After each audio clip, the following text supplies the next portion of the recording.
بسم اللہ الرحمن الرحیم۔ 3 یا 4 مرتبہ بی بی نے یہ جملہ کہا ہے مختلف انداز سے. اگر کہیں سارے پیش کروں. ایک مرتبہ ابتدا میں فرماتی ہے کہ اشہد ان ابی رسول اللہ، میں گواہی دیتی ہوں میرے بابا. نہیں، کچھ لوگ پہنچے ہیں. کیا فرما رہی ہیں بی بی؟ اشہد ان ابی، میں گواہی دیتی ہوں میرے بابا. دنیا میں بس ایک ہستی ہے جنہوں نے کہا میں گواہی دیتی ہوں میرے بابا، اللہ کے رسول ہے.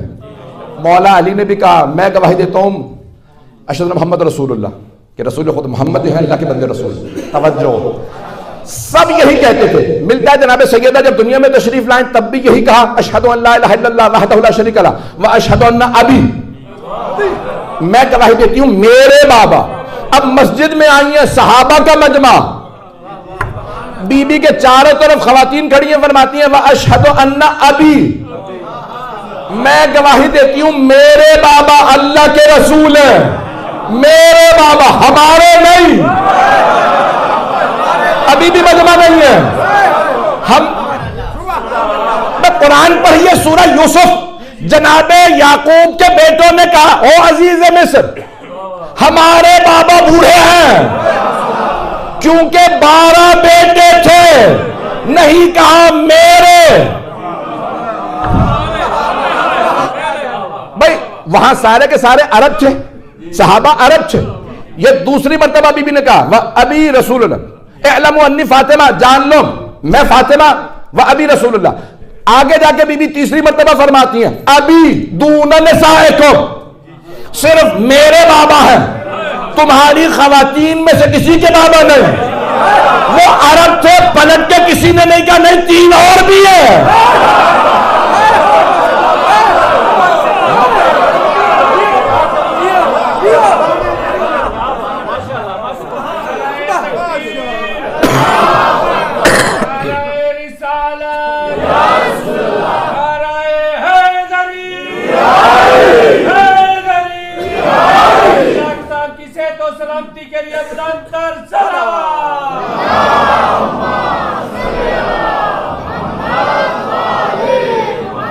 توجہ فرمائی جانے کی نا. ابھی دون نسائکم، صرف میرے بابا. اب کوئی کہہ سکتا ہے بھئی وہ صحابہ تھے، عربی بھی جانتے تھے، احتراماً نہیں بول رہے ہوں گے. کہہ سکتا، کوئی نہیں کہہ سکتا. احتراماً اعتراض نہیں کر رہے ہوں گے. اتنا احترام ہوتا تو فدق نہ لیتے. پتہ نہیں مجمع ہے یا نہیں. لیکن میں کہتا ہوں چلے وہ احتراماً چپ رہے، لیکن یہ بی بی کی عدالت کے خلاف ہے کہ اور بہنیں ہوں اور بی بی فرمائے صرف میرے بابا. انصاف کا تقاضا یہ ہے، فرماتی ہمارے بابا.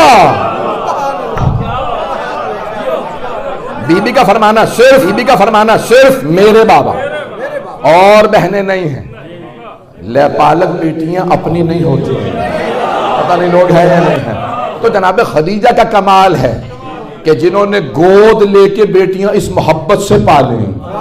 لوگ آج تک شک کر رہے ہیں اپنی تھیں یا غیروں کی، پتہ نہیں لوگ ہیں یا نہیں. یہ تو جناب خدیجہ نے اس محبت سے پال دی، غیروں کی بچیاں اس محبت سے پالی. ایک اور جملہ کہہ رہا ہوں بہت معذرت کے ساتھ، اگر برا لگے تو بے شک نکال دیجیے تقریر سے. میں کہے بغیر نہیں رہ سکتا، میں اپنے مزاج کو نہیں بدلتا.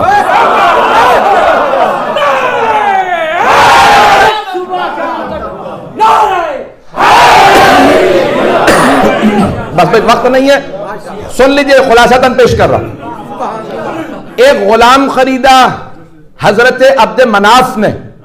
کہاں سے؟ شام سے.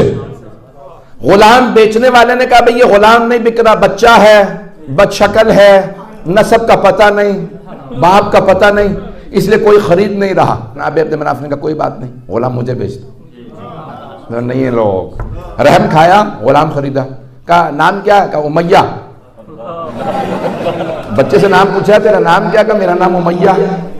مرحوم آیت اللہ شیخ جعفر الحادی میرے استاد تھے بہت بڑے، ان کا یہ کرونا سے پچھلے سال انتقال ہو گیا. بہت بڑی شخصیت، علم کلام میں بہت بڑا نام، تاریخ میں تقابل ادیان میں، مختلف علوم میں. میں نے 2 سال ان کے پاس پڑھا قوم مقدس میں.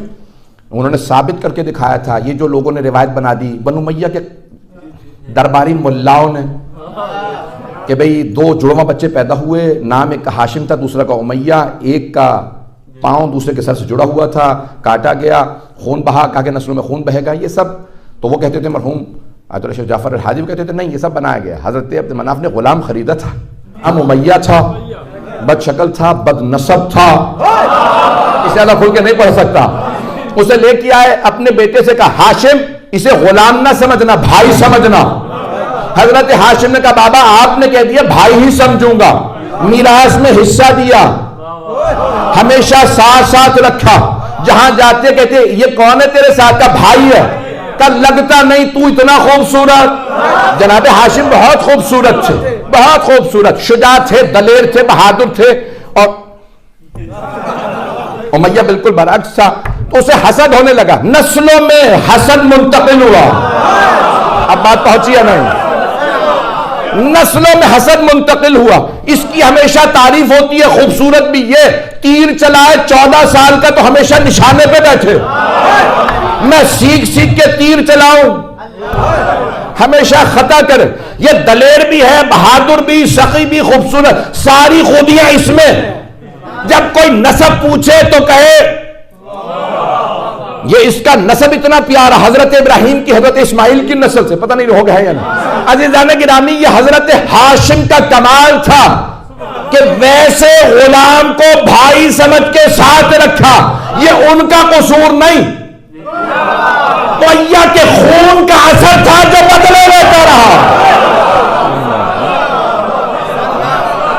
اب میری بات پہنچ گئی ہے عزیزان گرامی؟ اب یہ جناب خدیجہ کا کمال ہے کہ اس محبت سے ان 3 بیٹیوں کو پالا. تو اب دیکھیں رسول خدا یہ انصاف کے عدالت کے خلاف ہے کہ انسان کی 4 بیٹیاں ہوں،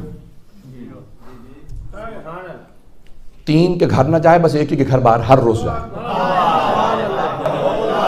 یہ میں نے نہیں کہا، سارے شیعہ سنی علماء نے لکھا. ہر روز جناب سیدہ کے در پہ آتے ہیں اور جب آیت تطہیر نازل ہو گئی تو انگلی کے اشارے سے کہتے السلام علیکم یا اہل بیت النبوہ. سفر میں جاتے تو سیدہ سے مل کے جاتے. پتہ نہیں مجمع ہے یا نہیں. تو جتنے فضائل جناب سیدہ کے بیان کے بھائی، اور 3 بیٹیاں اپنی تھی تو ان کے گھر بھی جاتے. اس کا مطلب ہے نامحرم تھی تبھی تو نہیں جاتے تھے. پتہ نہیں مجمع ہے یا نہیں. اس سے زیادہ کھل کے نہیں پڑھنا چاہتا. 3 اور بیٹیاں اگر اپنی ہوتی تو وہی رویہ ہوتا